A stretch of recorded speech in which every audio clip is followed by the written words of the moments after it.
नमस्कार दोस्तों, आप सभी का स्वागत है हमारे इस विशेष कार्यक्रम में, जहां आज हम बात करने वाले हैं भारत के सबसे पवित्र और लोक आस्था के महापर्व छठ पूजा के बारे में। छठ सिर्फ एक पर्व नहीं, बल्कि यह आस्था, श्रद्धा और संस्कृति का अनोखा संगम है। यह पर्व बिहार, झारखंड, उत्तर प्रदेश और नेपाल के तराई क्षेत्रों में तो धूमधाम से मनाया ही जाता है। साथ ही आज पूरी दुनिया में बसे भारतीय इसे बड़ी आस्था और विश्वास के साथ मनाते हैं। इस पर्व की विशेषता यह है कि इसमें किसी मूर्ति की पूजा नहीं होती, बल्कि प्रकृति के प्रत्यक्ष देव सूर्य भगवान और छठी मैया की उपासना होती है। तो आइए दोस्तों, आज हम छठ पूजा का इतिहास, महत्व, कथाएं, व्रत की विधि, लोकगीत और इसकी आध्यात्मिकता को विस्तार से समझते हैं। यह यात्रा लंबी होगी, लेकिन बेहद रोचक और ज्ञानवर्धक भी। छठ पूजा का इतिहास और उत्पत्ति।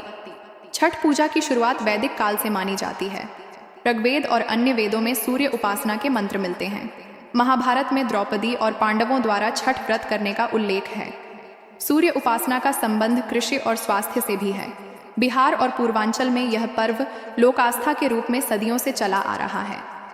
छठ पूजा का धार्मिक महत्व। सूर्य देव ऊर्जा, स्वास्थ्य और समृद्धि के दाता माने जाते हैं। छठ मैया को उषा, प्रातःकाल की देवी और प्रकृति की शक्ति माना गया है। इस व्रत से मनोकामनाएं पूर्ण होती हैं। शुद्धता, संयम और आत्मानुशासन का पर्व है। महिलाएं ही नहीं, पुरुष भी छठ व्रत करते हैं। छठ पूजा की प्रमुख कथाएं। 1. सूर्यपुत्र कर्ण की कथा। वे प्रतिदिन सूर्य की उपासना करते थे। 2. द्रौपदी और पांडवों की कथा। वनवास और कठिनाइयों से मुक्ति के लिए व्रत किया। 3. राम सीता कथा। राम राज्याभिषेक के बाद माता सीता ने छठ व्रत किया। 4. लोक कथाएं। संतान प्राप्ति, रोग मुक्ति और सुख समृद्धि के लिए। छठ पूजा की तैयारी और व्रत की विधि। छठ पूजा की तैयारी और व्रत की विधि। छठ पूजा कुल 4 दिनों का पर्व है। 1. नहाए खाए। पहला दिन, व्रती गंगा या किसी पवित्र नदी में स्नान करते हैं। घर में शुद्ध भोजन बनता है। कद्दू, भात और चने की दाल का प्रसाद। 2. खरना। दूसरा दिन, पूरा दिन उपवास। शाम को गुड़ चावल की खीर, रोटी और केले का प्रसाद। उसके बाद व्रती 36 घंटे का निर्जला उपवास रखते हैं। 3. संध्या अर्घ्य। तीसरा दिन, शाम को डूबते सूर्य को अर्घ्य। घाटों पर लोकगीत, डूबते सूरज की पूजा। पूजा की थाली में ठेकुआ, फल, गन्ना, नारियल और प्रसाद। 4. प्रातः अर्घ्य। चौथा दिन, सुबह उगते सूर्य को अर्घ्य। इसके बाद व्रत का पारण। छठ पूजा और लोकगीत। लगभग 400 शब्द। छठ पूजा बिना गीतों के अधूरी है। कांचा ही बांस के बहंगिया जैसे पारंपरिक गीत। महिलाएं सामूहिक रूप से घाटों पर गीत गाती हैं। गीतों में मांग होती है संतान, सुख, समृद्धि और परिवार की रक्षा की। वैज्ञानिक और सामाजिक दृष्टिकोण। सूर्य की किरणों से शरीर को विटामिन डी मिलता है।